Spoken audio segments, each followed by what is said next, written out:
This meeting is being recorded. Welcome, everybody, to a early edition of the Whispers Racing Podcast. Feehan Stakes Day at Moonee Valley, the golden ticket into the Cox Plate. As always, I'm joined by Matty. How are you, Matty? Going well, Worm, mate. How are you? Going well, going very well. Love this time of year. We get to see some good horses back. Yeah, you can smell it in the air, can't you? A couple of nice days last weekend, and spring is very much upon us. And good to see that we're getting some class horses back at the Valley as well. So it'll be a very interesting meet.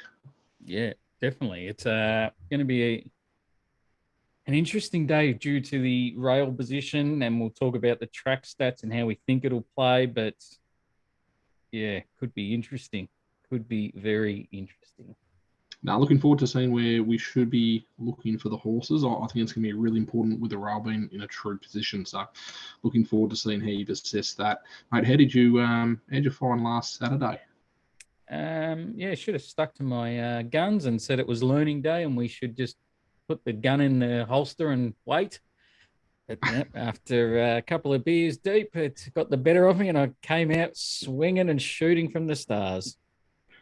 Yes, yeah, the gun didn't stay in the holster, but you started pointing at other people. Yeah, yeah. No, it was a good day. It was good racing. We were on the wrong side of the ledger, but yeah, it was a lot of learning out of it. Yes, no, it was a cracking day and cracking weather. I think Caulfield did a very good job. They got a decent crowd there, so well played. Yeah, definitely. Members was chockers. Public could have been a bit better, but I think just due to their construction, they're going to not have as many. But no, it was good to see people there yelling a few winners and sneaking into private areas. Indeed. No names mentioned. Last week, yeah, I went heavy on passive aggressive. I'm still a bit shocked what happened. I don't regret anything that happened with the bet we had, but geez, I'm just more dumbfounded what happened. I can't put my finger on it. If it wants straight speed, straight line racing, or the horse might be just cooked, might have been come to an end prep. I don't know. I can't put my finger on it. No, you weren't the only one. They came for it, which was no surprise. Into $1.90, $1.95. And look, the one I was keen on, Star Patrol, I think it ran okay behind Shooting for Golden Generation, but the old Clint McDonald's got a bit of work to do there just to get its head right and hopefully run in a straight line. Yeah, just I don't know if it was the 200-meter mark where he just put two strides in and went, shit, he's going straight past these. And he thought, nah, the horse, no, I'm going to put my head up. I'm going to open my mouth. So he's got a bit of work. If he can get it to settle and just run nice and straight, I reckon it's going to win a big race. Which one it's going to be? Maybe it wants 1,400. Yeah, look, it's an interesting one. It'll be, we'll keep an eye on where they progress with that one. But you did find one that was in our numbers within race 4. Yeah, I went Buffalo River, but I wish I win the New Zealand horse. Wow, was that impressive? Yeah, I'm glad we took the $7. Yeah, we did talk about it. Yep, I think it was on Wednesday night again. Yep, yeah. It shocked me, that move. I thought maybe $5 was a good price, but geez, when you're at the races, you don't really pay attention to the market a lot throughout the morning, throughout the afternoon. And when the bookies opened up $3.50, I think, I was just like, what? I was looking for a late scratching. I was looking, running around, and I'm like, okay, they've maybe just gone a bit lower to blow it out to $5. And what it finished, $2.90 on the tote. Like, unbelievable. Ridiculous. And absolutely pissed in. It's not ridiculous when it gets up like that, but I do remember last week I did say that this thing could be looking for 1,600. That was over 1,400, so it's gonna start very short when it does get out to 1,600. Yeah, well, I think it's $2.80 for the Sir Rupert Clarke in a couple of weeks' time. Like, probably makes sense. Oh, $2.90. I know Uncommon James is injured now and out for the spring, but bloody hell, one run. Not knocking the horse, but I don't want to be taking $2.90 second up. Well, look, on the back of that, I think there will be a fair few people who will, but I understand the second up scenario that you're going with. Yeah, but time will tell. Hopefully, it has a jump out, and I can. I'll probably launch into it come in 4 weeks' time. But mate, the good thing is we have got some cracking races that we're talking about. Yeah, it's the definitely. first time we've been this excited about the races, rather than just the winter stuff that we've been going through. There were some cracking horses running around last weekend. Yep. Some went well, some failed. Yeah, that's it was learning day, and I reckon I learnt a fair bit, and it's quite obvious what I learnt, but we'll get into that. Buying shares in. What are you buying shares in? Mate, I'm not going to add anything to the portfolio. I'm really happy with where it's sitting. Quite a few ran over the weekend, and none of them really ran poorly. Like Gentleman Roy, Passive Aggressive, Star Patrol, they weren't bad runs. So they're going to stay in there. I'm not going to be potting them at this stage. Look, the only one I was considering was Born a King up in Sydney. I'll leave that out for now. It was a really impressive win. But no, we'll keep it as is. Interested in a couple of races this weekend at the Valley, so we'll keep an eye on a few. Yourself? I'm not buying shares in, but something that I learnt, but it's something that you just sometimes forget because you get a bit, I know what I've done. I'm right. The market's wrong. But what I learned was 4 out of 6 winners won on Saturday when they were the clear market mover. And I'll run through all 6. Stormy King, $4.60 into $3.50. Second, Munamek, I think it was race 4 or 3. 10s into 6s. One easy. I Wish I Win. 7s into $2.90. 1. Jackano, $7.50 into $5.50. 1. Passive Aggressive, $2.35 into $1.90. No good. And then Snap Dancer, $9.50 into $6.50. So just watch the market. It tells you the story, especially these firm of goes. These big boys that play the market don't get it wrong a hell of a lot. And especially on these big metro meetings, goes like that, you've got to have a saver on them if you're on something else. Snap Dancer, definitely worth mentioning. Wow, that was ridiculously impressive. Yeah, that led all the way. I was on Thunderstruck, and I was quite confident with 300 to go. Yeah, as you would have heard. But no, that was it. Just went to another level. I couldn't believe it when I stood there at the bookie official prices board and I'm watching it just tick in $9.50, $9, $8, and I kept looking at my form guide, going, "What am I missing?" Mm. Then when at 6:50 near jump time, and I'm like, "I've completely missed something here," and thought, "Nah, maybe someone's got a massive multi rolling in, and that's why it's happening." But geez, it was a great ride, great placement. Ethan Brown made a few of those senior big boys look very, very silly. That was a cracking ride, and the horse just responded. But it's something to look out for, especially as we go into these larger meets, where there will be a lot of money flowing through, especially late. So have a look out for the late money, especially with the syndicates, and some of these big pushes. They generally guide you in the right direction, as you said. Was it 4 out of 6? Yeah, 4 out of 6 of big goes. Yes. Anyway, this week, mate.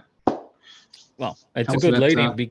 It's a good lead in because the market's going to tell you who's going to lead on Saturday, because track stats rail back in the true. They were out 4 and then they were out 6, I think. I could be wrong. So the fresh ground is 1 to 5. And I heard the track manager say this morning he reckons it will play leaderish. So I'm going to look for horses lead or outside leader, or just hunting that leader right behind them. Any issue being on the rail? No issue whatsoever. So watch the markets, because if you don't know if you're going to lead or not, or there's a bit of pressure, the market's going to tell you who's going to lead, because the big boys, once they find out it's leaders on, they will just they will look for them. Yeah, the market, just follow it if you're unsure. Yeah, so trial trackers, I've got nothing so far. I'm going to send them to my subs, oh, not subs, the community once I get up and running. I haven't found anything just of yet, but if you want to be part of the community and want my trial assessment on the good ones, come and jump on board. Kick things off here. Race 4. We're going to, sorry, preview race 4, race 5, and race 6. Couple around the grounds, multi, and could be a controversial pineapple of the week. So stay tuned. Race 4, I'm doing the Feehan Stakes, 1600 meters, Group 2. The odds, we've got Mr. Brightside favourite, $2. Earlswood around the $4 mark. Inspirational Girls, $5. And Spanish Mission, $8. Forgot You, 14. And Sound, 34. It's only a small field, but I think Craig Williams is the key here on Mr. Brightside. I think the horse that's the horse I want to be on. I think by race 4, we will know it's favouring leaders, and I feel he will take up the lead or sit outside leader. And he's the horse I want to be with because he's he's got fitness over these. A lot of every other horse is first up. He's second up, second up syndrome, but 2 jump outs. I reckon they want this to win this to get the golden ticket into the Cox Plate. I reckon the camp want the Cox Plate run. They don't want to go Caulfield Cup. So if Willow finds the front end, they could go super slow like they do. But around the Valley Circuit, that's going to suit Willow doing that. I don't think he'll go stupidly slow like he did second up last time. I think he would have learned his lesson. I think they'll just go a little bit quicker. Or if he goes that slow, he'll build him up from the school on the rail and be hard to beat. Last time, Spanish Mission and Earlswood were first up. They raced against each other, fighting out the finish over 1,600 metres on a quick tempo. Spanish Mission grinded away, which we predicted. And Earlswood, well, he looked like he was going to win by 2 to 3 lengths, and there was just nothing left in the tank. So that was a little concerning. Maybe it was just first up. Spanish Mission's had 2 lovely jump outs. Melbourne Cup is in the mind of that horse. And Earlswood, he's only had 1 jump out. So that's telling me he's only going to be around the 80% mark fit, and I don't think 80% will get you the win. Number 6, Inspirational Girl, 2 jump outs, both look nice, but when you look at the blaming, she had the blinkers on that day, no blinkers yet. So wait for blinkers for that horse, and maybe I'm hearing Caulfield Cup for that horse. So watch out for that. So keen on to have something on Mr. Brightside here. Matty. Just to confirm, Worm, the winner of this race straight into the Cox. Yeah, straight into the Cox. Look, if Spanish Mission or Mr. Brightside win, I've got no issue. But if there's a couple of others there, like Sound, if he gets up, that's embarrassing. No, you forgot one, and I think there's one in this. Parting in the pun. Will absolutely be aiming for a Cox Plate. Yep. And that's Forgot You. Yep. Now, there were 2 races at the Valley, and the one that I really remember was September last year, 2021 it was. Group 2, I think it was a Stut Stakes or something along those lines. Yep. And it had the 1-1 sit, went back to, it was second last on the bend because there was something struggling behind it, but it was almost last on the bend. And then found another gear when it straightened up. Yep. And it went past them. Now, I'm not saying that this field is going to be as easy as a Group 2. But it went past Mr. Mozart that ran second. Mm-hmm. And I think the stable will be really keen to see this horse in a Cox Plate. Now, I don't necessarily think that there's too many other parts for it to get into a Cox Plate. So I think they'll have it set for this. Has it had any trials? It had one against Passive Aggressive, didn't it? Yeah, it had 3. It got Windburn from Passive Aggressive, but I think it was over 800. Just double check now. But its most recent one was the one that took my eye, and I marked it a letter that starts with the letter A. I really liked it. He looked fluent, he looked good in his action, and won by a big margin. Time was a little bad, I thought, but you're not there to run time. You're not there. You're just there to look good and see if you're ticking over nicely. That was 1,400 meters, that jump out. So 3 jump outs, 1,400 the most recent. I think he's ready to rock and roll. So I see it as the only danger to Mr. Brightside. I understand why Mr. Brightside is, 220 at the moment. You're probably not going to get too much better than that. You probably gobble up the $2. But forgot you at 14s and potentially 450 a place. Only 2 place getters, remember that, punters, but realistically, I see it as the only danger. Yeah. Yeah, he's got the barrier to use to make sure Brightside and Spanish Mission are working to get to that front. Absolutely. I see it almost in a 1-1, very similar. Now, hopefully, it corners a little bit better than what it did 18 months ago, but yeah, I don't see it being a very deep race for an automatic start into a Cox plate. So, completely understand how you starting or how you landed on Mr. Brightside. Completely obvious choice within the race, but at $14, forget you. Potentially a little Quinella. Yeah, or even you go your hardest Brightside, and then you just have that saver at $14. Like, you don't have to have much on to have that win to get your money back. So no, yeah, it's definitely a 2-bet play, and I don't reckon Forgot You starts $14. That's the thing.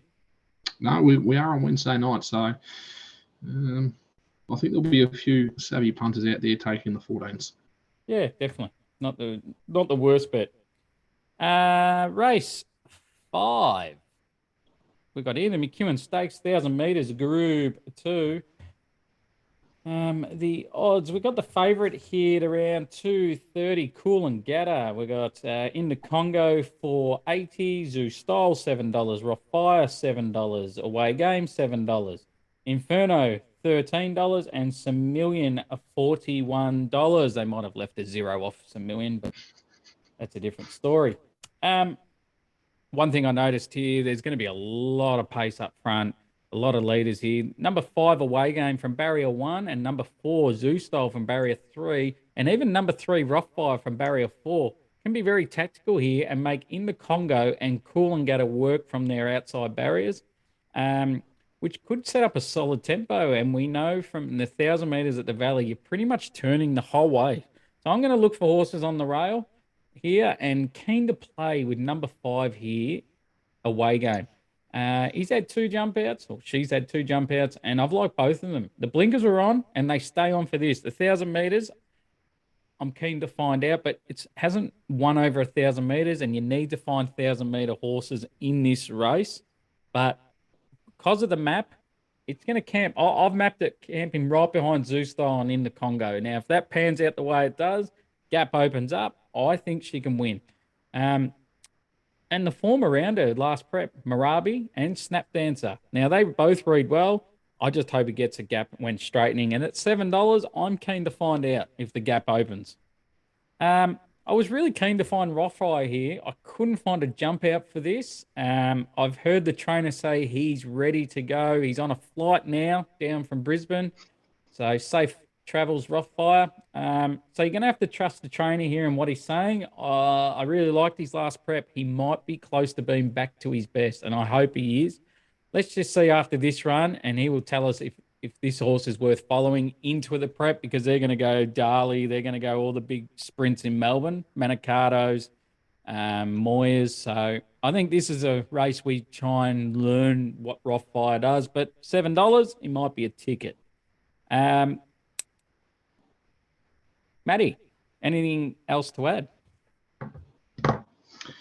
Do you really think there's a chance that Kieran and Dave are going to let Away Game beat Cool and Gatta here? Yeah, for my ticket, yes. Mate, Cool and Gatta at 50 kilos with Jamie Carr on board. Yeah. How do you see it mapping? There's either 2 ways. It sits behind from 5. It can use In the Congo to use all that power to get there, and you can just keep edging across and gets outside or right behind In the Congo, 1 back, 2 wide. But worst case scenario, it could be 3 wide, no cover. Okay. I've mapped it 3 wide, no cover. That's what the punters want to hear, where you've mapped it. But I can't knock the jump outs. I thought the most recent one was bloody impressive. As I said, worried about the 3 wide no cover, solid tempo. But if they can slot in behind in the Congo, it can win. I'm not knocking that. It can definitely win if it slots in. But I'm just happy with the price that away game's been offered to win. That's fair enough too. Yeah, it's If it was Caulfield 1,000 meters, I'm probably backing in backing Coolangatta. That's fair enough. You, especially at the Valley, you need to back your map and how you feel this race is going to play out, visualise it, and the run of the race for you is down to away game. So completely understand. But probably sits 3 wide no cover and pisses in, and I've got the map right and the wrong horse. Oh, well, that does happen. That does happen, and what can you do? Race 6, Matty, you want to preview? Yeah, mate. Look, really wide open race, this one. We'll start off with that. Might be one I'll be having a huge crack at, but I think there might be a few horses here that we will be following. So one that I was keen to have a look at. There will be lots of pace on in this, so don't be surprised if they're going to be fanning 4, 5, even 6 wide around the bend with a rail in the true position. But mate, just before I get into the 4 that I want to have a quick look at, have you got the odds in front of you? Yeah, I do. The favourite is I'm Loving It at around the 350 mark. Troach is $7. Number 5, Boogie Dancer, $7. Lady Laguna, $7.50. Nana Guy, $10. Wave Rider Boy, $12. Revolutionary Miss, $12, and $20 plus the rest. And there's a few of them. There are indeed. And not too many that we'll be taking a look at plus $20, but there are a couple of odds, obviously, with I'm Loving You at 360, which I won't be in my numbers, not at 360. But Lady Laguna, look, it'll be on pace, which will definitely help. Really consistent horse, and it's one that's around the mark for where you need to be versus benchmark to be winning this race. Revolutionary Miss, look, hasn't really produced since the Blue Diamond, where it ran second. However, we do know that isn't the strongest form line. The difference here is it looks like it's going to map exceptionally well, and its last couple of starts, it hasn't had that mapping to lead it into the race. It's going to sit in a midfield position from barrier number 4. It should sit probably 3 back, and I'm hoping just 2 wide with a bit of cover. So should be one of those horses on the bend that does fan out, and it does have the potential. So at $13, I'm not going to talk you out of Revolutionary Miss one little bit, because this is the first time in a long time it's actually going to get a lead into the race at the right time. Barrier number 4, sitting midfield, it'll get the toe, and on the corner, if it gets any luck at all, it'll be in the finish. Nanny Guy. Now, Car Moody, that combo we're not ignoring. From barrier 15, 14 with one of the scratch-ins, it's going to be hard from that barrier. No disagreeing with that at all. I think it'll go forward, and you'll probably find it's one of the ones sitting 3 wide. It probably won't have cover, and look, Jamie's very good at this, so she may be able to slot it in. But it's had a lot of these covered in previous races down the straight at Flemington. So given the class of this horse, it definitely needs to be in the numbers. And I think that around that $7, $8 mark, it's one, again, I would not talk you out of it in a wide open field. Wormnote, the one that I've landed on is Troach. Troach with Willow on board. I feel like it's going to be the one that pops the gates. I feel like it's going to be the one that pings, goes forward, finds the rail, and is going to be exceptionally hard to run down. Now, Willow, when he does get to the lead, he usually does like to rack him and stack him. I don't think he'll have that opportunity because there'll be too much pace within this race. So hopefully Willow just lets it roll forward. Last start, it was exceptional when it held on for 3rd up in Sydney. And I think if it brings that type of form, it's going to be really hard to pass. in the short straight at the Valley. So, mate, I'll only be having the one bet, and it will be on Troach. The reason for the one bet is there are a number of chances. I've only mentioned 4. There's probably another 3 or 4 that you could mention in there as well. But Troach was the one that stood out to me. How did you find this one? Yeah, Troach, definitely agree. Yeah, all the good horses have got wide barriers, or they're just slow, and they're going to be midfield worse than midfield. So it's hard to line up, but I've landed on one that I'm still waiting for an extra scratching. So I'm hoping Chris Waller scratches his, who has the outside barrier. And I'm going to be with Hell Hath No Fury, just based on the SP here, because it SP'd $1.70 against Denied, who he beat, and Denied SP'd $2.80. And now Denied's in this race. It's $26 and has a run, and we're $35. And then I just watched the replay then, and we finished alongside Varvia, number 10, who's $21. So the SP doesn't add up. Both runs have been beautiful. It's had 4 jump outs for this. So I don't mind that. That's quite rare for Danny O'Brien to have 4. From barrier 2 can sit handy if it gets a run, and I feel it's a good way each way bet. It does not start $35. So if you want to back it now and take the price, go for it, because it starts, I reckon, $18. To your original point, I think you're right. You'll probably find that 1 or 2 of these from a wide gate will be scratched.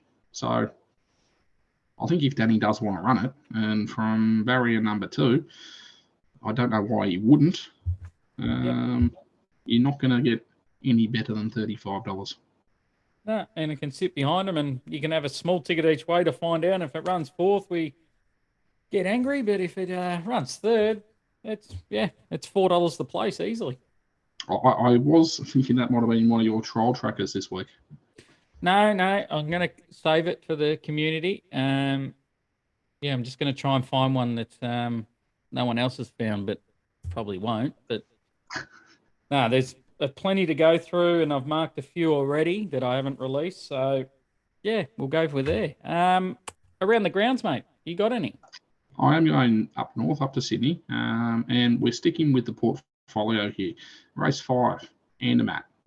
At $5, I'm really quite intrigued to see this horse back fresh. I think it had a couple too many starts last preparation. So fresh here, I'm expecting this to go exceptionally well, as it has done previously. I think this will be really quite ready to go. Mate, was there anything else that you liked in that race worth mentioning? Andermatt's jump out was really good. I really liked it. I wasn't impressed by Eduardo's jump out. I just didn't like him. I don't know why. I thought he'd, look a bit better. Shelby 66, I think they've left a 0 off the end. It's currently $27, and its jump trial I didn't like. But I was really keen on Malkovic here. I know it's a milk drinker to every punter out there, but at $6.50, it's going to jump on speed. I just really like the way it's been going, and it might be a chance. And Masked Crusader as well. I can't let that go unnoticed, because its jump out was really good too. But yeah, keen to bet around Eduardo in that race. That's a good point, and that's where I was going with this as well. So am I. I'm not a fan of it within this field. First up, Masked Crusader obviously going to get back, so just see how the tempo's going. But look, Andermatt, I think fresh is going to be rock solid and ready to go. Malkovic, I can see how you don't mind that either. Just given how many trials did you say you had? Who? Eduardo? Malkovic. Malkovic's had 2. 2. Andermatt's had 1. Yeah. But both of Malkovics look quite good too.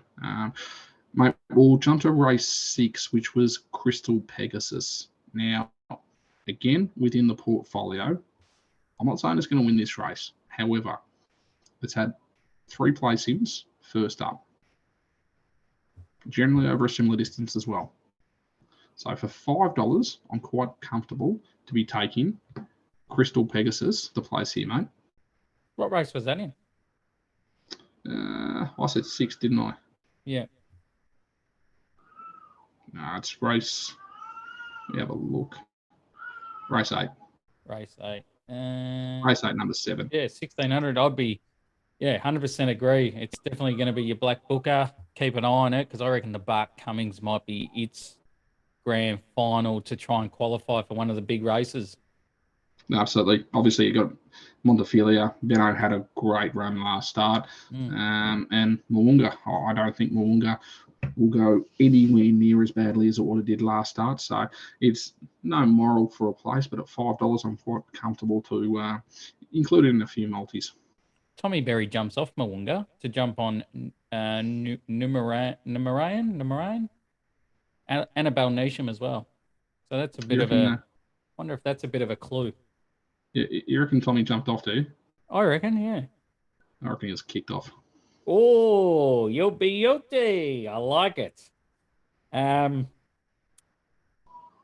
about yourself, mate? I'm gonna go to Morphettville again. Maybe it's my new hunting ground. I'm gonna ship off and go to Adelaide because I have more luck up there.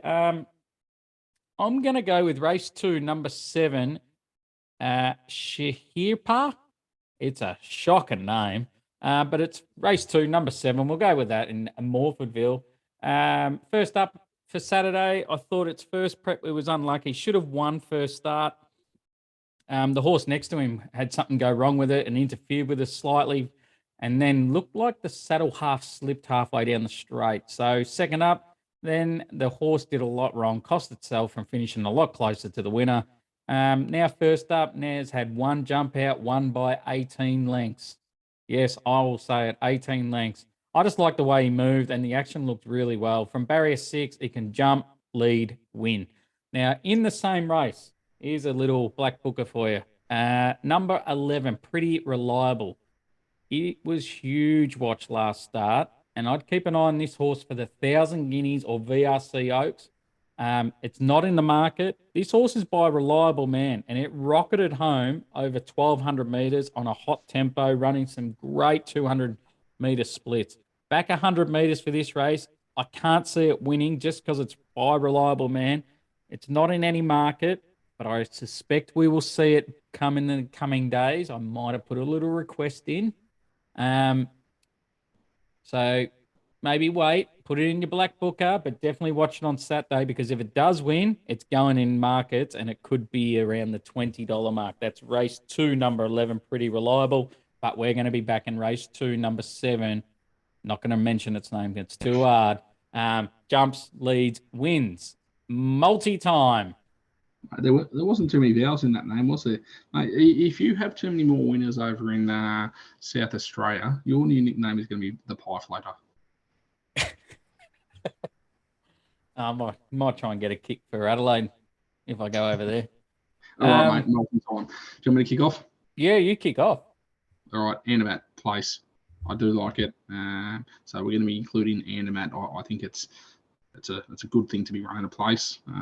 Looking forward to seeing it back fresh.